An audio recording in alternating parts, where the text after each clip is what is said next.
Imagined in Italy, made in India. ಒಂದೊಂದು ಆ್ಯಂಗಲಲ್ಲಿ ಒಂದೊಂದು ಥರ ಕಲರ್ ಕಾಣಿಸುತ್ತೆ ನೋಡಿ. ಇವಾಗ ಗ್ರೀನ್ ಕಾಣಿಸ್ತಿದೆ, blue, purple. Organic brake pads ಬರುತ್ತೆ. ಟ್ರ್ಯಾಕಿಗೆ ಸಿಂಟರ್ಡ್ ಬ್ರೇಕ್ ಪ್ಯಾಡ್ಸ್ ಯೂಸ್ ಮಾಡಬೇಕು. ಎವ್ರಿ 270 ಡಿಗ್ರಿ ಒಂದು ಎಕ್ಸ್ಪ್ಲೋಷನ್ ಆಗುತ್ತೆ ಇದರಲ್ಲಿ. ಓಯ್ ವೀಲಿ ಗುರು, 190 ಗುರು. Direct neck to neck competition ಇರೋದು ಒಂದೇ ಗಾಡಿ. ನಮಸ್ತೆ ಡಾರ್ಲಿಂಗ್, ಸ್ವಲ್ಪ ಬ್ರೇಕ್ ತೊಗೊಂಡಿದ್ದೆ, ಅದಕ್ಕೆ ಒಂದು ಬ್ಯಾಂಗ್ ವಿಡಿಯೋ ಜೊತೆ ವಾಪಸ್ ಬರೋಣ ಅಂದ್ಬಿಟ್ಟು ಇವತ್ತು ನಾನು ಬಂದಿದ್ದೀನಿ ಬನಶಂಕರಿ 3rd ಸ್ಟೇಜ್ ಹೊಸಕೇರಳ್ಳಿನಲ್ಲಿರೋ ಅಪ್ರಿಲಿಯಾ ಶೋರೂಮ್. ಸೊ ಇದು ಮೋಟೋಪ್ಲೆಕ್ಸ್ ಫಾಲ್ಕನ್ ಮೊಬೈಲ್ಸ್ ಅಂತ. ಲೊಕೇಶನ್ ಲಿಂಕ್ ಎಲ್ಲ ಡಿಸ್ಕ್ರಿಪ್ಷನಲ್ಲಿ ಹಾಕಿರ್ತೀನಿ. So I am here for the obvious reason, ನಮ್ಮ ಹೊಸ ಬೈಕ್ ಆಫ್ ದ ಇಯರ್ ಅಂತಲೇ ಹೇಳ್ಬೋದು, ಅಪ್ರಿಲಿಯಾ RS457ನ ಟೆಸ್ಟ್ ಮಾಡೋಣ ಇವತ್ತು. So without much delay let's go inside and take a look. So ಇಲ್ಲಿ ಕರೆಂಟ್ಲಿ ಎಲ್ಲ ಕಲರ್ಸು ಅವೈಲೇಬಲ್ ಇದೆ ಆ್ಯಕ್ಚುಲಿ. ಸೊ ಮೇಲೆ 2 ಕಲರ್ ನಿಲ್ಲಿಸಿದ್ದಾರೆ. ಸೊ ಅಲ್ಲಿ ನೋಡ್ತಾ ಇರ್ಬೋದು ರ್ಯಾಂಪ್ ಮೇಲಿರೋದು ರೇಸಿಂಗ್ ಸ್ಟ್ರೈಪ್ಸ್. ಸೊ ಇದು ಬ್ಲ್ಯಾಕ್ ಮತ್ತು ಅಪ್ರಿಲಿಯಾ ರೇಸಿಂಗ್ ಸ್ಟಿಕ್ಕರ್ಸ್ ಇವಲ್ಲ, ರೇಸಿಂಗ್ ಲಿವರಿ ಟೈಪು. ಸೊ ಇದೊಂದೇ ಗಾಡಿಗೆ ಮುಂದೆ ಅಪ್ರಿಲಿಯಾ ಅಂತ ಬರೆದಿರೋದು ರೇಸಿಂಗ್ ಸ್ಟ್ರೈಪ್ಸಲ್ಲಿ. ಮ್ಯಾಟ್ ಬ್ಲ್ಯಾಕ್ ಇದು, ಸಾಕಾಗಿದೆಲ್ಲ. ಸೊ ಇನ್ನೊಂದು ಕಲರ್ ಇಲ್ಲಿದೆ ನೋಡಿ, ಪ್ರಿಸ್ಮ್ಯಾಟಿಕ್ ಡಾರ್ಕ್ ಅಂದ್ಬಿಟ್ಟಿದ್ದು. ಇದೊಂಥರ ನಿಮಗೆ ಕೆಮಿಲಿಯನ್ ಕಲರ್ ಟೈಪ್ ಇದು. ಸೊ ಈ ವ್ರಾಪ್ ಮಾಡಿಸಿದ್ರೆ ಹೆಂಗಿರುತ್ತೆ, ಒಂದೊಂದು ಆ್ಯಂಗಲಲ್ಲಿ ಒಂದೊಂದು ಥರ ಕಲರ್ ಕಾಣಿಸುತ್ತೆ ನೋಡಿ. ಇವಾಗ ಗ್ರೀನ್ ಕಾಣಿಸ್ತಿದೆ, ಬ್ಲೂ, ಪರ್ಪಲ್ಲು. ಇದೊಂಥರ ಫಂಕಿಯಾಗಿದೆ ಕಲರ್ ಇದು. So this gets red wheel. So ಅದಕ್ಕೆ ಫುಲ್ ಬ್ಲ್ಯಾಕ್ ವೀಲ್ಸ್ ಇದೆ, ಇದಕ್ಕೆ ರೆಡ್ ವೀಲು. ಒಳಗೆ ನೋಡಿ ಇಲ್ಲಿ ಪ್ಲೇನ್ ಇದೆ. ಸೊ ಆ ರೇಸಿಂಗ್ ಸ್ಟೈಪ್ಸಲ್ಲಿ ಒಂದೇ ಇಲ್ಲಿ ಅಪ್ರಿಲಿಯಾ ಅಂತ ಬರೋದು. ಸೊ ಅದು ಅಪ್ರಿಲಿಯಾ ಫ್ಯಾಕ್ಟ್ರಿ ಕಲರ್ ಅನಿಸುತ್ತೆ ಅದು. ಸೊ ಇದು ಪ್ರಿಸ್ಮ್ಯಾಟಿಕ್ ಡಾರ್ಕು. ಇನ್ನೊಂದು ಒಪಾಲಸೆಂಟ್ ವೈಟ್ ಅಂತ ಬರುತ್ತೆ, ಅದು ಕೆಳಗಡೆ ಇದೆ, ಜಸ್ಟ್ ಅನ್ಬಾಕ್ಸ್ ಮಾಡಿದ್ದಾರೆ. So take a look at this beautiful all new RS457. Crazy ಆಗಿದೆ ಅಲ್ಲ ಗಾಡಿ ಮಾತ್ರ, ಸಖತ್ ಬೀಫಪ್ ಆಗಿದೆ. ಸೇಮ್ ನಿಮಗೆ RS660 ನೀವೆಲ್ಲಾದರೂ ನೋಡಿದರೆ ಅದೇ ಲುಕ್ಕೇನೆ, ಅದರ ಚೋಟಾ ತಮ್ಮ ಅಂತ ಹೇಳ್ಬೋದು ಇದನ್ನು. ತುಂಬ ಚೆನ್ನಾಗಿ ಮಾಡಿದ್ದಾರೆ. So without much delay let's take it on a ride. So ನೀವು ಟೆಸ್ಟ್ ರೈಡ್ಸ್ ಮಾಡಬೇಕಂದ್ರೆ ಬ್ಯಾಂಗ್ಳೂರಲ್ಲಿ 2 ಶೋರೂಮ್ ಇದೆ, ಒಂದು ಮಾರ್ತಳ್ಳಿಲಿದೆ, ಒಂದು ಅದೇ ಇದೆ ಹೊಸಕೇರಳ್ಳಿನಲ್ಲಿರೋದು. ಸೊ ನನಗಿಲ್ಲಿ ಸ್ವಲ್ಪ ಪರಿಚಯ ಇದ್ದಾರೆ, plus things are easier for me, ಅದಕ್ಕೆ ನಾನು ಇಲ್ಲಿ ಬಂದಿದ್ದೀನಿ. ನಿಮ್ಮ ಕನ್ವೀನಿಯನ್ಸ್ ನೋಡಿಕೊಂಡು ನೀವು ಅಲ್ಲಿ ಬೇಕಾದ್ರೆ ಹೋಗ್ಬೋದು, ಇಲ್ಲಾದರೂ ಬರ್ಬೋದು. ಟೇಲ್ ಸೆಕ್ಷನ್ ನೋಡಿ ಗುರು, ಸೈಕಾಗಿದೆ. ಸೊ ಕೆಳಗಡೆ ವೈಟ್ ಕಲರ್ಗೆ ಇನ್ನೂ ನಂಬರ್ ಪ್ಲೇಟ್ ಹಾಕಿಲ್ಲ. ಸೊ ಇದು ಹೊಟ್ಟೋದ್ರೆ ಇಲ್ಲೊಂಥರ ಟ್ರಯಾಂಗಲ್ ಥರ ಇದೆ. ಏನು ಲುಕ್ ಇದೆ ಗೊತ್ತಾ ಇದಕ್ಕೆ, ಆ್ಯಕ್ಚುಲಿ ಟೇಲ್ ಟೈಡಿನೇ ಬೇಕಾಗಿಲ್ಲ, ಅಷ್ಟು ಚೆನ್ನಾಗಿ ಮಾಡಿದ್ದಾನೆ. ರೇರ್ ಫೆಂಡರೇ, ವೀಲೆಲ್ಲ ಸಕ್ಕತ್ತಾಗಿ ಕಾಣಿಸುತ್ತೆ.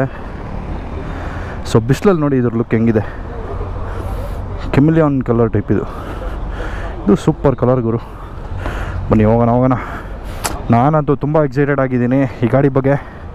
ಈ ಗಾಡಿ ಬರ್ತಾ ಇದೆ ಅಂತ ನ್ಯೂಸ್ ಬಂದಾಗಿಂದನೂ ತಲೆ ಕೆಡ್ಸ್ಕೊಂಡ್ಬಿಟ್ಟಿದ್ದೀನಿ ನಾನು ಹೆವಿಯಾಗಿ. ಯಾಕಂದರೆ ನನಗೆ ಈ ಸಬ್ 400, ಈ 400 to 500 cc ಅಂದರೆ ತುಂಬ ಇಷ್ಟ. ನಮ್ಮ ಇಂಡಿಯಾಗೆ ಪರ್ಫೆಕ್ಟ್ ಅಂದ್ಕೊಳ್ಳಿ, ಇಷ್ಟು CC ಇಷ್ಟು ಕೆಪಾಸಿಟಿ. ಸೊ ಅದಕ್ಕೆ ನನಗೆ ತುಂಬ ಇಷ್ಟ ಈ ಸೆಗ್ಮೆಂಟ್ ಅಂದರೆ. ಸೊ ಅದರಲ್ಲಿ ಇಂಥದ್ದೊಂದು ಬಾಂಬ್ ಗಾಡಿ ಬಿಡ್ತಾ ಇದ್ದಾರೆ ಅಂದರೆ ಏನು ಹೇಳಿ. ಆಮೇಲೆ ಇದು ಪ್ಯೂರ್ಲಿ ಮೇಕ್ ಇನ್ ಇಂಡಿಯಾನಪ್ಪ. ಇದು imagined in Italy, made in India. Piaggio ಇಂಡಿಯಾದವರೇ ಮ್ಯಾನುಫ್ಯಾಕ್ಚರ್ ಮಾಡ್ತಾ ಇರೋದು ಈ ಗಾಡಿನ, ಅವರ ಬಾರಾಮತಿ ಪ್ಲ್ಯಾಂಟಲ್ಲಿ. So totally made in India ಇದು. ಅದಕ್ಕೆ ನಿಮಗೆ ಗಾಡಿ ಇಷ್ಟು ಪರ್ಫಾರ್ಮೆನ್ಸ್ ಇದ್ರೂ ಕಾಸ್ಟು ಚೆಕ್ಕಲ್ಲಿದೆ. ಬನ್ನಿ ಇದೆಲ್ಲ ಹೇಳ್ತೀನಿ ನಿಧಾನಕ್ಕೆ. ಸೊ ಈ ವಿಡಿಯೋ ಸ್ವಲ್ಪ ಲೆಂತಿ ಆಗ್ಬೋದು, ತುಂಬ ಇದೆ ಮಾತಾಡೋಕ್ಕೆ. ನೋಡೋಣ. ಅಪ್ರಿಲಿಯಾ ಬಿಯರ್ ರೇಸರ್, ವಾವ್. ಸೇಮ್ ನಿಮ್ಗೆ RS4 ಬರುತ್ತಲ್ಲ ಹಂಗೆ ಕೊಟ್ಟಿದ್ದಾರೆ. ಸೊ ಇದು 5 inch TFT ಕಲರ್ ಡಿಸ್ಪ್ಲೇ. ಇದು ಕರೆಂಟ್ಲಿ ಸ್ಪೋರ್ಟ್ಸ್ ಮಾಡಲ್ ಇದೆ. ಅಪ್ರಿಲಿಯಾ ಟ್ರಾಕ್ಷನ್ ಕಂಟ್ರೋಲ್ 3ನಲ್ಲಿದೆ. ಸೊ ಮೋಡ್ ಚೇಂಜ್ ಮಾಡಬೇಕಂದ್ರೆ ಇದು ಅನ್ಕೊತೀನಿ, ಈಕೋ, ರೈನು, ಸ್ಪೋರ್ಟ್ 3 ಮೋಡ್ ಇದೆ. Rear ABS disabled. Rear ABS ಎಲ್ಲ ಡಿಸೇಬಲ್ ಮಾಡ್ಕೊಬೋದು ಗುರು ಇದರಲ್ಲಿ. ಸೊ ಟ್ರಾಕ್ಷನ್ ಕಂಟ್ರೋಲ್ ಒಂದು ಸ್ವಲ್ಪ ಡೌನ್ ಇಟ್ಕೊಳ್ಳೋಣ, ಪ್ಯೂರ್ ಪರ್ಫಾರ್ಮೆನ್ಸ್ ಹೆಂಗಿದೆ ಅಂತ ನೋಡೋಣ ಈ ಗಾಡಿದು. ATC 1. ATC ಫುಲ್ ಡಿಸೇಬಲ್ ಇವಾಗ. ಸೂಪರ್. ATC 1ಅಲ್ಲಿ sport okay done. Mode change button ಇದು. Okay cool bro, done. Okay thank you. ನೋಡೋಣ, ಸೌಂಡ್ ಕೇಳಿಸ್ಕೊಳೋಣ ರೀ ಗಾಡಿದು.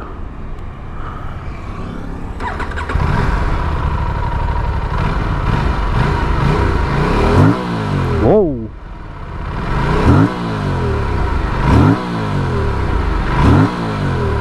ಇಂಟೇಕ್ ಹೌಲ್ ಸಖತ್ತಾಗಿದೆ ಇದರಲ್ಲಿ. ವಾವ್. ಸೊ ಇದು ಸೀಟ್ ಹೈಟ್ ಬಂದು 800 mm ಇದೆ. It suits all kind of riders. ತುಂಬ ಉದ್ದ ಇದ್ರೂ ಪರವಾಗಿಲ್ಲ, ಶಾರ್ಟ್ ಇದ್ರೂ ಪರವಾಗಿಲ್ಲ, ನಡೆಯುತ್ತೆ. ಸೊ ನಾನು 6 ಫುಟ್ ಟಾಲು, ರೈಡರ್ಸ್ ಟ್ರಯಾಂಗಲ್ ಸಖತ್ತಾಗಿದೆ.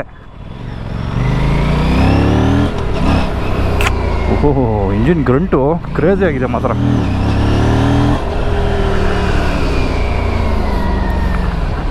ಬ್ರೇಕ್ ಬೈಟನ್ ಗುರು ನೆಕ್ಸ್ಟ್ ಲೆವೆಲ್ ಇದೆ.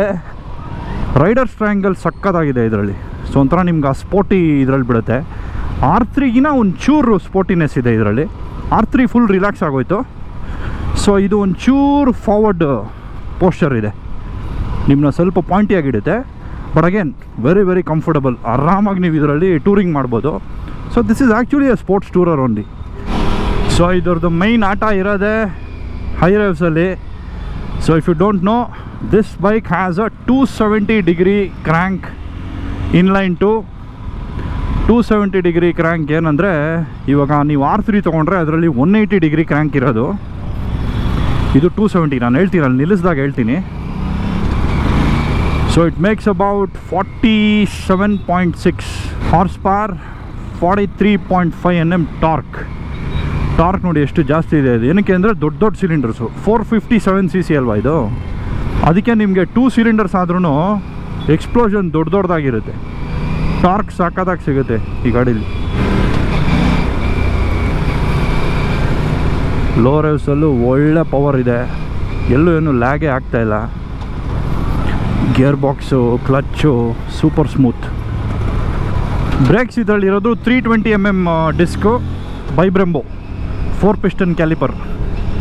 ಸೊ ಇದರಲ್ಲಿ ಏನಂದರೆ ನೀವು ತುಂಬ ರಿವ್ಯೂಸಲ್ಲಿ ನೋಡಿರ್ತೀರಾ, ಬ್ರೇಕಿಂಗ್ದು ಹೇಳಿದರು ಆ್ಯಕ್ಚುಲಿ. ಸೊ ಇವ್ರದ್ದು ಮೀಡಿಯಾ ರನ್ನು ನಡೆದಿದ್ದು ಟ್ರ್ಯಾಕಲ್ಲಿ.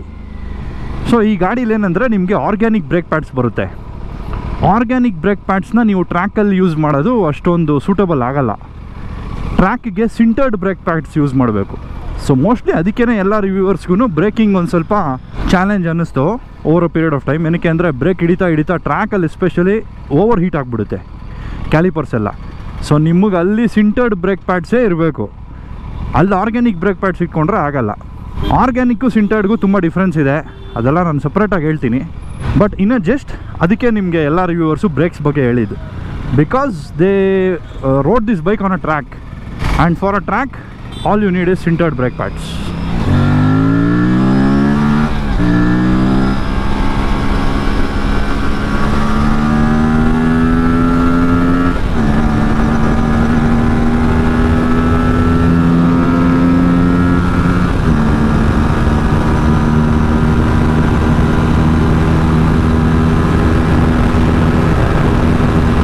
ಪವರ್ ಮಾತ್ರ ಮೆಂಟಲ್ ಆಗಿದೆ ಗುರು, ಸಖತ್ ರೆಸ್ಪಾನ್ಸಿವ್ ಆಗಿದೆ ಇಂಜಿನ್ನು.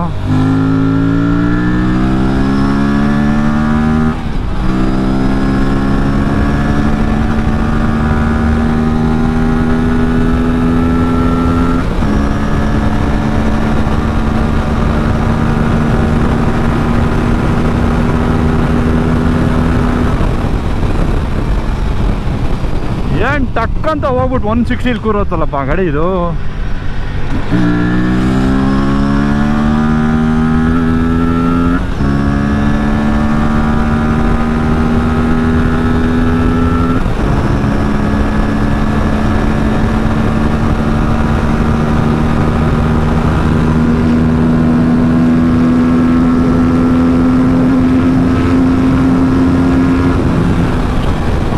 ಬಾ 178 180 ಎಲ್ಲ ಪೀಸ್ ಆಫ್ ಕೇಕ್ ಇದಕ್ಕೆ.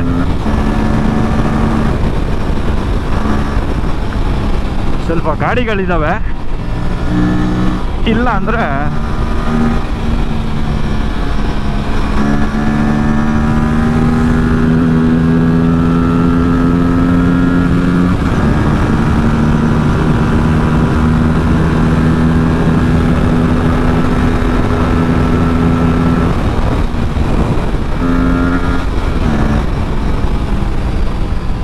ಸ್ಟಾಕಲ್ಲೇ ಒಳ್ಳೆ ಗ್ರಂಟ್ ಇದೆ ಇದು.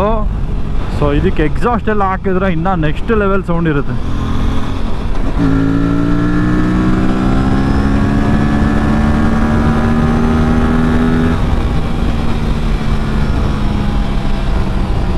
ಸಸ್ಪೆನ್ಷನ್ನು ಫ್ರಂಟು ರೇರು ಪ್ರೀಲೋಡ್ ಅಡ್ಜಸ್ಟ್ ಮಾಡ್ಬೋದು.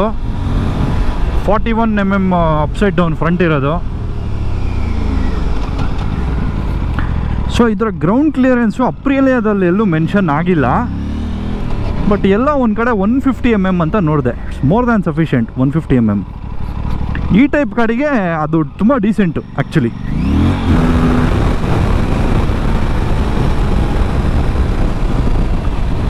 ಫಿಫ್ತ್ ಗೇರಲ್ಲೇ 170 ಪ್ಲಸ್ ಮಾಡ್ಬಿಡ್ಬೋದು ಈ ಗಾಡೀಲಿ.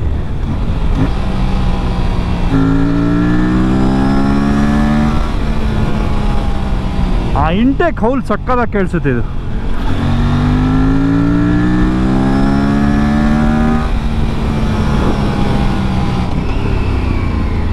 ಸ್ಲಿಪ್ಪರ್ ಕ್ಲಚ್ ಇದೆ ಗಾಡೀಲಿ,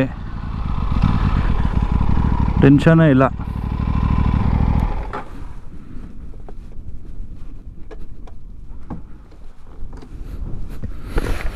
ಬೊಂಬಾಟ್ ಗಾಡಿ ಗುರು, ಸಕ್ಕದಾಗಿದೆ ಮಾತ್ರ.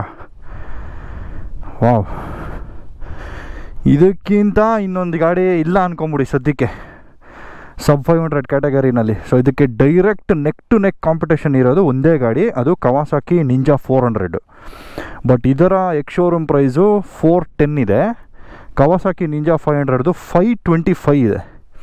ಸೊ ಆನ್ ರೋಡ್ ನಿಮ್ಗೆ ಆಲ್ಮೋಸ್ಟ್ 2 lakhs ಡಿಫ್ರೆನ್ಸ್ ಬಂದ್ಬಿಡುತ್ತೆ ಈ ಗಾಡಿಗೂ ಆ ಗಾಡಿಗೂ. So there is no competition for this bike ಅಂತಲೇ ಹೇಳ್ಬೋದು ಆಸ್ ಆಫ್ ನೌ ಸಬ್ 500ಅಲ್ಲಿ. ಮೇಯ್ನ್ ಇದ್ರ ಅಡ್ವಾಂಟೇಜೇ this is made in India ಅಲ್ವಾ. ಸೊ ಅದರ್ವೈಸ್ ನಿಮ್ಗೆ ಇದು ಇಂಪೋರ್ಟ್ ಆಗಿದ್ದಿದ್ರೆ ಗಾಡಿ, ಇದು ಕವಾಸಾಕಿ ಇದು ನಿಂಜಾ 500ಗಿನ್ನ ಕಾಸ್ಟ್ಲಿ ಆಗ್ಬಿಡೋದು ಅವಾಗ. ಮೇಯ್ನ್ ನಮ್ಗೆ ಅಡ್ವಾಂಟೇಜೇ this baby is made in India. Crazy ಆಗಿದೆ ಗಾಡಿ ಮಾತ್ರ. ಲುಕ್ಸ್ ಎಲ್ಲ ನೋಡಿ, ಫುಲ್ LED ಸೆಟಪ್ಪು, ರೇರ್ ಒಳ್ಳೆ ಬ್ಯಾಟ್ಮ್ಯಾನ್ ಥರ ಕಾಣಿಸ್ತಿದೆ ಅದು ಟೆಲ್ ಲೈಟು. ಫೆಂಡರ್ ಕೂಡ ಸೂಪರಾಗಿ ಮಾಡಿದ್ದಾರೆ. ಅದೇ ಹೇಳಿದ್ನಲ್ಲ, ಇದು ನಂಬರ್ ಪ್ಲೇಟ್ ಒಂದು ಎತ್ತಿದ್ರೆ ನೀಟಾಗಿ ಟ್ರಯಾಂಗಲ್ ಟೈಪ್ ಮಾಡಿದ್ದಾರೆ. ವೀಲ್ಸು ಎಕ್ಸ್ಪೋಸ್ ಆಗಿ ಕಾಣಿಸುತ್ತೆ. ಚಿಂದಿ ಗಾಡಿ ಗುರು. ಸೊ ಇದಕ್ಕೆ ಸುಮಾರು ಆಕ್ಸೆಸರೀಸ್ ಇದೆ. ಕ್ವಿಕ್ ಶಿಫ್ಟರ್, ಬ್ಲಿಪ್ಪರ್ ಎಲ್ಲ ಬರುತ್ತೆ ಈ ಗಾಡಿಗೆ, but as an accessory. So ಇದು ride by wire, complete ride by wire system ಇದು. ಸೊ ನಿಮಗೆ ದೊಡ್ಡದು high screen, race windshield, quick shifter, blipper, adjustable brake, clutch lever, brake lever protector, ಏನೇನೋ ಇದೆ ಆಕ್ಸೆಸರೀಸ್, ತುಂಬ ಇದೆ ಆಕ್ಸೆಸರೀಸ್ ಲಿಸ್ಟ್ ಇದಕ್ಕೆ. Engine ನೋಡಿ. ಸೊ ನಿಮ್ಗೆ ಅದೇ 270 ಡಿಗ್ರಿ ಕ್ರ್ಯಾಂಕ್ ಅಂತ ಹೇಳಿದ್ನಲ್ಲ. ಸೊ ನಿಮ್ಗೆ R3 ಎಕ್ಸಾಂಪಲ್ ತೊಗೊಂಡ್ರೆ 180 ಡಿಗ್ರಿ ಕ್ರ್ಯಾಂಕ್. ಒಂದು ಪಿಸ್ಟನ್ ಮೇಲೆ ಇದ್ದರೆ ಇನ್ನೊಂದು ಪಿಸ್ಟನ್ ಕೆಳಗಡೆ ಇರುತ್ತೆ. ಇದರಲ್ಲಿ ಹಂಗಾಗಲ್ಲ. ಒಂದು ಪಿಸ್ಟನ್ ಮೇಲೆ ಇದ್ದರೆ ಇನ್ನೊಂದು piston centre of the cylinder ಇರುತ್ತೆ ಯಾವಾಗಲೂ. ಸೊ ನಿಮಗೆ ಎವ್ರಿ 270 ಡಿಗ್ರಿ ಒಂದು ಎಕ್ಸ್ಪ್ಲೋಷನ್ ಆಗುತ್ತೆ ಇದರಲ್ಲಿ. ಫಸ್ಟ್ ಎಕ್ಸ್ಪ್ಲೋಷನ್ಗೂ ಸೆಕೆಂಡ್ ಎಕ್ಸ್ಪ್ಲೋಷನ್ಗೂ 270 ಡಿಗ್ರಿ ಕ್ರ್ಯಾಂಕ್ ಡಿಫ್ರೆನ್ಸ್ ಇರುತ್ತೆ. ಅದಕ್ಕೆ 270 ಡಿಗ್ರಿ ಕ್ರ್ಯಾಂಕ್ ಅಂತ ಹೇಳೋದು ಇದನ್ನು. ಸೊ ಅದು ಆ್ಯಕ್ಚುಲಿ ತುಂಬ ಬ್ಯೂಟಿಫುಲ್ ಕಾನ್ಸೆಪ್ಟ್. ಅದು ನಾನು ಸಪ್ರೇಟಾಗಿ ಎಕ್ಸ್ಪ್ಲೈನ್ ಮಾಡ್ತೀನಿ. ಬಟ್ ನಿಮಗೆ ಸಿಂಪಲಾಗಿ ಹೇಳಬೇಕಂದ್ರೆ 270 ಡಿಗ್ರಿ ಕ್ರ್ಯಾಂಕಲ್ಲಿ ಸಿಗೋ ಪವರ್ ಡೆಲಿವರಿ ನಿಮಗೆ ಬೇರೆ ಯಾವ ಇನ್ಲೈನ್ ಟೂನಲ್ಲೂ ಸಿಗೋಲ್ಲ. 0 ಡಿಗ್ರಿ, 360 ಡಿಗ್ರಿ, 180 ಡಿಗ್ರಿ ಯಾವುದ್ರಲ್ಲೂ 270 ಡಿಗ್ರಿ ಕ್ರ್ಯಾಂಕಲ್ಲಿ ಸಿಗೋ ಪವರ್ ಸಿಗೋಲ್ಲ ನಿಮಗೆ. Yeah it's good. I was cool bro, thank you. So ನಿಮಗೆ 270 ಡಿಗ್ರಿ ಕ್ರ್ಯಾಂಕಲ್ಲಿ ಇನ್ನೊಂದು ಅಡ್ವಾಂಟೇಜ್ ಏನಂದರೆ ಕ್ರಾಸ್ ಪ್ಲೇನ್ ಎಫೆಕ್ಟ್ ಬರುತ್ತೆ ಇದರಲ್ಲಿ. ಯಾಕಂದರೆ ನಿಮಗೆ ಆ ಕ್ರ್ಯಾಂಕ್ ಪಿನ್ಸು ಪರ್ಪೆಂಡಿಕ್ಯುಲರ್ ಆಗಿರುತ್ತೆ. ಅದಕ್ಕೆ ನಿಮ್ಗೆ 270 ಡಿಗ್ರಿ ಡಿಫ್ರೆನ್ಸ್ ಬರೋದು. ಸೊ ಇನರ್ಷಿಯಲ್ ಟಾರ್ಕ್ ಎಲಿಮಿನೇಟ್ ಆಗುತ್ತೆ ಇದರಲ್ಲಿ. ಅದಕ್ಕೆ ನಿಮಗೆ ಪವರ್ ಲಾಸ್ ಅಂತ ಎಲ್ಲೂ ಅನಿಸಲ್ಲ. ತುಂಬ ಗ್ರಂಟಿಯಾಗಿರುತ್ತೆ engine. So full complete aluminium frame chassis ಇರೋದು ಇದರಲ್ಲಿ. ಸೊ ಇದರಲ್ಲಿ ಹಾಕಿರೋ ಟೈರ್ಸ್ ಯಾವುದಿದು, ಪ್ರೋಟಾರ್ಕ್ HP. ಫ್ರಂಟ್ 110/70 ಇದೆ, 17 inch wheels. Euro grip. Rear 150/60 ಇದೆ, 17 inch wheels. Euro grip tyres, Protork. ಸಖತ್ತಾಗಿದೆ ಗುರು ಟೈರ್ಸ್ ಅಂತದ್ದು. ನೆಕ್ಸ್ಟ್ ಲೆವೆಲ್ ಇದೆ ಟೈರ್ ಇದು. 13 ಲೀಟರ್ಸ್ ಫ್ಯೂಯಲ್ ಟ್ಯಾಂಕ್ ಇರೋದು ಇದರಲ್ಲಿ. Front lights full LED. ಇದೆಲ್ಲ DRLಸು. ಸೊ ಇದು ಹೈ ಬೀಮು, ಅದೆರಡು ಲೋ ಬೀಮು. ಸೇಮ್ ನಿಮ್ಗೆ RS 660 ಲುಕ್ಕೇನೆ ಫ್ರಂಟ್ ಇರೋದು. ಇನ್ಫ್ಯಾಕ್ಟ್ ಫುಲ್ ಬೈಕೇನೆ RS 660 ಲುಕ್ಕು. ಅದಕ್ಕೂ ಅಂಡರ್ ಬೆಲಿ ಎಕ್ಸಾಸ್ಟೇ ಬರೋದು. ಏನಂದರೆ it's a bigger brother to this guy. Fan on ಆಗಿದೆ.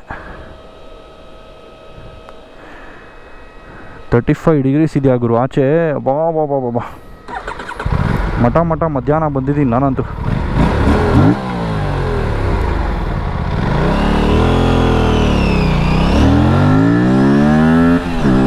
ಓಯ್ ವೀಲಿ ಗುರು ಸೆಕೆಂಡ್ ಗೇರ್ಗೆ ಆಗ್ತಾ ಇದ್ದಂಗೆ ನೋಡಿ ಹಂಗೆ ಲಿಫ್ಟ್ ಆಗ್ಬಿಡ್ತು ಗಾಡಿ. ಅದು ನನ್ನ ವೆಯ್ಟಿಗೆ ಎತ್ತಾ ಇದೆ ಅಂದರೆ ಲೆಕ್ಕ ಹಾಕೊಳ್ಳಿ ಪವರ್ ಇದು.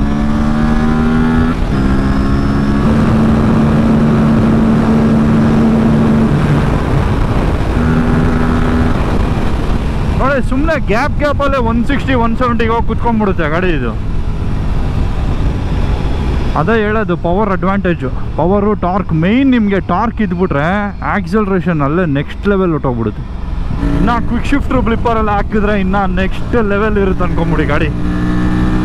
ಸೊ ಆಕ್ಸೆಸರಿ ಲಿಸ್ಟ್ದೆಲ್ಲ ಪ್ರೈಸಿಂಗ್ ಇನ್ನೂ ಬಿಟ್ಟಿಲ್ಲ, ಬರುತ್ತೆ ಇನ್ನೊಂದು ತಿಂಗಳಲ್ಲಿ ಬಂದ್ಬಿಡುತ್ತೆ ಎಲ್ಲ.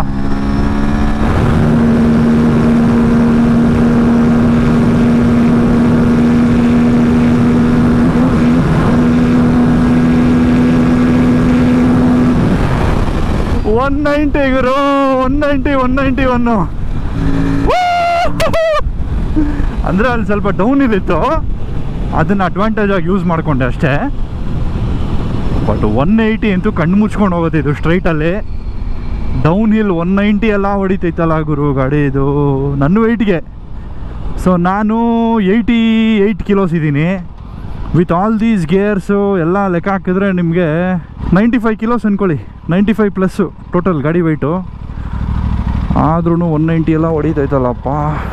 ಅಂತೂ ಇಂತೂ ನಮ್ಮ ಇಂಡಿಯಾನಲ್ಲಿ ಒಂದು ಸಾಲಿಡ್ ಗಾಡಿ ಮ್ಯಾನುಫ್ಯಾಕ್ಚರ್ ಆಗ್ತಾಯಿದೆ ಅಂದರೆ ತುಂಬ ಖುಷಿ ಆಗ್ತಾಯಿದೆ. ಎಸ್ಪೆಷಲಿ ಅನ್ ಇಟಾಲಿಯನ್ ಗಾಡಿ ಇಂಡಿಯಾನಲ್ಲಿ ಮಾಡ್ತಾಯಿದ್ದೀವಿ ಗುರು. ಇಡೀ ವರ್ಲ್ಡ್ ವೈಡ್ಗೆ ಸಪ್ಲೈ ಮಾಡ್ತಾಯಿದೆ ಇಂಡಿಯಾ ಇವಾಗ ಒಂದು ಇಟಾಲಿಯನ್ ಬೈಕ್ನ. ಆ್ಯಕ್ಚುಲಿ ಇಂಥ ಗಾಡಿಗಳಿಗೆ ನಾವು ತುಂಬ ಸಪೋರ್ಟ್ ಮಾಡಬೇಕು. ಸೊ ಇದು ಆಲ್ರೆಡಿ ನನಗೆ ಗೊತ್ತಿದ್ದಂಗೆ ತುಂಬ ಬುಕ್ಕಿಂಗ್ಸ್ ಆಗೋಗಿದ್ದಾವೆ. ನಾನು ಕೇಳ್ದಂಗೆ 3000 ಪ್ಲಸ್ ಬುಕ್ಕಿಂಗ್ಸ್ ಅವಾಗೇ ಆಗಿತ್ತು. ಸ್ವಲ್ಪ ಒಂದು 1-2 ಮಂತ್ಸ್ ಬ್ಯಾಕ್ ಅನ್ಕೊತೀನಿ, 1 ಮಂತ್ 2 ಮಂತ್ ಬ್ಯಾಕೇ ಅಷ್ಟಾಗಿತ್ತು. ತುಂಬಾ ಬುಕ್ಕಿಂಗ್ಸ್ ಆಗಿದ್ದಾವೆ ಈ ಗಾಡಿ. ಸೊ ನಿಮಗೆ ಪ್ರಯಾರಿಟಿ ಡೆಲಿವರಿ ಬೇಕು ಅಂದರೆ 2 ಆಪ್ಷನ್ ಇದೆ. ಒಂದು 10,000 ರೂಪಾಯಿ ಕೊಟ್ಬಿಟ್ಟು ಬುಕ್ಕಿಂಗ್ ಮಾಡ್ಬೋದು, ನಾರ್ಮಲ್ ಬುಕ್ಕಿಂಗು. ಇನ್ನೊಂದು ಎಕ್ಸ್ ಶೋರೂಮ್ ಫುಲ್ ಪೇ ಮಾಡ್ಬೋದು. 410 ಎಕ್ಸ್ ಶೋರೂಮ್ ಫುಲ್ ಪೇ ಮಾಡಿಬಿಟ್ರೆ ನಿಮ್ಮದು ಪ್ರಯಾರಿಟಿ ಬುಕ್ಕಿಂಗಲ್ಲಿ ಬರುತ್ತೆ ಅದು. ಸೊ ನಿಮಗೆ ಬೇಗ ಡೆಲಿವರೀಸ್ ಮಾಡಿಬಿಡ್ತಾರೆ ನೀವು ಫುಲ್ ಎಕ್ಸ್ ಶೋರೂಮ್ ಕೊಟ್ಬಿಟ್ಟು ಬುಕ್ ಮಾಡಿಬಿಟ್ರೆ ಗಾಡಿನ. ಸೊ ಆ ಥರ 2 ಆಪ್ಷನ್ ಇದೆ. ಅಪ್ರಿಲಿಯಾ ಅವ್ರ ವೆಬ್ಸೈಟಲ್ಲೇ ಮಾಡ್ಬೋದು ಎಲ್ಲನೂ. ಟೆಸ್ಟ್ ರೈಡ್ಸ್ಗೆ ನೀವು ಅದೇ ಹೇಳ್ದಂಗೆ ಅಪ್ರಿಲಿಯಾದು ಮೈನು ಸೇಲ್ಸ್ ಆ್ಯಂಡ್ ಸರ್ವಿಸ್ ನೆಟ್ವರ್ಕು ಇನ್ನೂ ಇಂಪ್ರೂವ್ ಆಗಬೇಕು. ನಾನು ಕೇಳ್ದಂಗೆ ತುಂಬಾ ಮೋಟೋಪ್ಲೆಕ್ಸ್ ಶೋರೂಮ್ಸ್ ಆಗ್ತಾಯಿದ್ದಾವೆ. ಇನ್ನೂ ಒಂದು 5-6 ಶೋರೂಮ್ ಆಗ್ಬೋದು ಆಲ್ ಓವರ್ ಕರ್ನಾಟಕ. ಸೊ ಅವಾಗ ಸ್ವಲ್ಪ ಈಸಿ ಇರುತ್ತೆ ಬೇರೆ ಕಡೆಯಿಂದ ಬರೋರಿಗೆ. ಪಾಪ ಇವಾಗ ಇಡೀ ಕರ್ನಾಟಕಕ್ಕೆ ಇರೋದು 2 ಔಟ್ಲೆಟ್ಗಳು, ಒಂದು ಮಾರ್ತಳ್ಳಿ, ಒಂದು ಇಲ್ಲಿ ಹೊಸಕೆರಳ್ಳಿ ಬನಶಂಕರಿ. ಸೊ ಪಾಪ ಬೇರೆ ಕಡೆ ಇರೋರು ತುಂಬ ಈ ಬೈಕ್ಸ್ ಮೇಲೆ ಇಂಟ್ರೆಸ್ಟ್ ಇಟ್ಕೊಂಡಿರೋರಿಗೆ ಒಂಥರ ಕಷ್ಟ ಆಗಿಬಿಡುತ್ತೆ. ಒಂದು ಟೆಸ್ಟ್ ರೈಡ್ ತೊಗೊಳೋಕ್ಕೂ ತುಂಬ ದೂರ ಬರಬೇಕಲ್ಲ. ಸೊ ಅದು ಸ್ವಲ್ಪ ಹಿಂಸೆ ಆಗಿಬಿಡುತ್ತೆ. ನೋಡಿ ನಮ್ಮ ಬೆಂಗಳೂರಲ್ಲಿರೋರಿಗೆ ನಾನು ಇವಾಗ ವೈಟ್ಫೀಲ್ಡಿಂದ ಬರಬೇಕು, ನನಗೆ ಈ ಶೋರೂಮು 30 ಕಿಲೋಮೀಟ್ರ್ ಇದೆ, ಅದು ಸಿಟಿ ಒಳಗಡೆ. ದ್ಯಾವುಡ ಸಿಟಿ ಒಳಗಡೆ 30 ಕಿಲೋಮೀಟ್ರ್ ಗುರು. ಮೈಸೂರಿಗಾನ ಹೋಗ್ಬಿಡ್ಬೋದು, ತುಮಕೂರಿಗಾನ ಹೋಗ್ಬಿಡ್ಬೋದು. ಸಿಟಿ ಒಳಗಡೆ 30 ಕಿಲೋಮೀಟ್ರು 300 ಕಿಲೋಮೀಟ್ರ್ ಬಂದಂಗೆ ಇರುತ್ತೆ. ಸೊ ಹಂಗೆ ಅದೊಂಚೂರು ಅಪ್ರಿಲಿಯಾದು ಅನ್ನೋದು ಬಿಟ್ಬಿಟ್ರೆ ಇನ್ನೆಲ್ಲ ಟಾಪ್ ನಾಚ್ ಅನ್ಕೊಂಬಿಡಿ. ಇಟಾಲಿಯನ್ ಅಲ್ವಾ. ಸೊ ಇದು ಪ್ರೀಮಿಯಂ ಬೈಕ್ಸಿಗೆ ಮಾತ್ರ. ಬೇರೆ ಇವಾಗ ಅಪ್ರಿಲಿಯಾದು ಸ್ಕೂಟರ್ಗಳೆಲ್ಲ ಇದ್ದಾವಲ್ಲ, SR ಅವೆಲ್ಲ ನಿಮಗೆ ತುಂಬ ಶೋರೂಮ್ಗಳಲ್ಲಿ ಸಿಗ್ತವೆ. ಪ್ರೀಮಿಯಂ ಈ ಥರ ಗಾಡಿಗಳು ಬೇಕು ಅಂದರೆ ಮೋಟೋಪ್ಲೆಕ್ಸ್ ಚೈನಲ್ಲಿ ಮಾತ್ರನೇ ಸಿಗೋದು. ಸೊ ಬೇರೆ ಏನಾದರೂ ಇನ್ಫಾರ್ಮೇಷನ್ನು ನಾನು ಜೋಶಲ್ಲಿ ಮರ್ತೋಗಿದ್ರೆ ದಯವಿಟ್ಟು ಕೇಳಿ ಕಮೆಂಟ್ ಸೆಕ್ಷನ್ನಲ್ಲಿ, ನಾನು ಹೇಳ್ತೀನಿ. ಗಾಡಿ ಮಾತ್ರ ನಂಗೆ ತುಂಬ ಇಷ್ಟ ಆಗೋಯ್ತು ಗುರು. ಪಕ್ಕ ನಾನೊಂದು ಇದನ್ನು ತೊಗೊಳೋದು ಫಿಕ್ಸೇ. ಒಂದು ಮನೆಯಲ್ಲಿ ಇರಬೇಕು 400cc ಗಾಡಿ. ಅಪ್ರಿಲಿಯಾ ಬಿಲ್ಡೆಲ್ಲ ಸಖತ್ತಾಗಿದೆ, ಕಂಫರ್ಟ್ ನಂಗೆ ತುಂಬ ಇಷ್ಟ ಆಯಿತು. ಯಾವುದೋ ಒಂದು ದೊಡ್ಡ RS4 ಮೇಲೆ ಕೂತ್ಕೊಂಡಂಗೆ ಅನ್ನಿಸ್ತಾ ಇದೆ. ಸೊ RS ಅಂದರೆ ರೇಸಿಂಗ್ ಸ್ಕ್ವಾಡ್ ಅಂತ. ಸೊ ಈ ಸೀರೀಸಲ್ಲಿ ಬರೋ ಬೈಕ್ಸ್ ಎಲ್ಲ performance bikes. RS-V4, RS660, RS457 ಈಗ ಇವೆಲ್ಲ ರೇಸಿಂಗ್ ಸ್ಕ್ವಾಡ್ ಬೈಕ್ಸು. ಸೊ ಅದು ಇನ್ನೂ ಕ್ವಿಕ್ ಶಿಫ್ಟ್ರು ಬ್ಲಿಪ್ಪರು ಎಲ್ಲ ಬಂದಾಗ ಇನ್ನೂ ನೆಕ್ಸ್ಟ್ ಲೆವೆಲ್ ಇರುತ್ತೆ ಗಾಡಿ. ಸೊ ನೀವು ಯಾರಾದರೂ ಟೆಸ್ಟ್ ರೈಡ್ ತೊಗೋಬೇಕು ಅಂತಿದ್ರೆ ಇಲ್ಲಿ ಬರ್ಬೋದು, ಹೊಸಕೆರಳ್ಳಿ ಬನಶಂಕರಿ ಶೋರೂಮು. ನಾನು ಡಿಸ್ಕ್ರಿಪ್ಷನಲ್ಲಿ ಎಲ್ಲ ಡೀಟೇಲ್ಸು ಹಾಕಿರ್ತೀನಿ. ಆಮೇಲೆ ನಿಮಗೆ ಅಪ್ರಿಲಿಯಾದು ಏನೇ ಅಪ್ಡೇಟ್ಸ್ ಬೇಕು ಅಂದರೆ ಈ ಬೈಕೆ ಅಂತಲ್ಲ, ಯಾವುದೇ ದೊಡ್ಡ ಪ್ರೀಮಿಯಂ ಬೈಕು ವೆಸ್ಪಾ ಎಲ್ಲ ಅಪ್ಡೇಟ್ಸು ನಿಮಗೆ ಇನ್ಸ್ಟಾಗ್ರಾಮಲ್ಲಿ ಅಪ್ರಿಲಿಯಾ ರೈಡರ್ಸ್ ಕ್ಲಬ್ ಬೆಂಗಳೂರು ಅಂತ ಒಂದು ಪೇಜ್ ಇದೆ. ಆ ಪೇಜ್ನ ಫಾಲೋ ಮಾಡಿ, ನಿಮಗೆ ಅದರ ಎಲ್ಲ ಅಪ್ಡೇಟ್ಸು ಬರುತ್ತೆ. ಇದ್ರ ಆಕ್ಸೆಸರೀಸ್ ಲಿಸ್ಟು, ಇದ್ರ ಎಕ್ಸ್ ಶೋರೂಮು, ಇದ್ರ ಪ್ರೈಸ್ ಚೇಂಜು, ಇದು ಡೆಲಿವರಿ ಡೇಟ್ಸು ಎಲ್ಲ ಪ್ರತಿಯೊಂದು ನಿಮಗೆ ಇನ್ಸ್ಟಾಗ್ರಾಮಲ್ಲಿ ಅಪ್ಡೇಟ್ಸ್ ಬರುತ್ತೆ. ಅಪ್ರಿಲಿಯಾ ರೈಡರ್ಸ್ ಕ್ಲಬ್ ಬೆಂಗಳೂರು ಅಂತ. So one of the biggest pages for ಅಪ್ರಿಲಿಯಾ in India ಅದು. ಸೊ ಅದನ್ನು ಫಾಲೋ ಮಾಡಿ, ನಿಮ್ಗೆ ಅಪ್ ಟು ಡೇಟ್ ಇರುತ್ತೆ. ಎಲ್ಲ ಅದರದ್ದು ಡಿಸ್ಕ್ರಿಪ್ಷನಲ್ಲಿ ನಾನು ಪ್ರತಿಯೊಂದು ಲಿಂಕ್ಸ್ ಕೊಟ್ಟಿರ್ತೀನಿ. ಶೋರೂಮ್ ಅಡ್ರೆಸ್ಸು, ಆಮೇಲೆ ಇನ್ಸ್ಟಾಗ್ರಾಮ್ ಲಿಂಕು ಎಲ್ಲ ಕೊಟ್ಟಿರ್ತೀನಿ. Do check it out. So ನಾನು ನಿಮಗೆ ಸಿಗ್ತೀನಿ ನೆಕ್ಸ್ಟ್ ವೀಡಿಯೋಲಿ. ಸಿಗೋಣ ಸ್ನೇಹಿತರೆ. ಟಾಟಾ, ಬಾಯ್.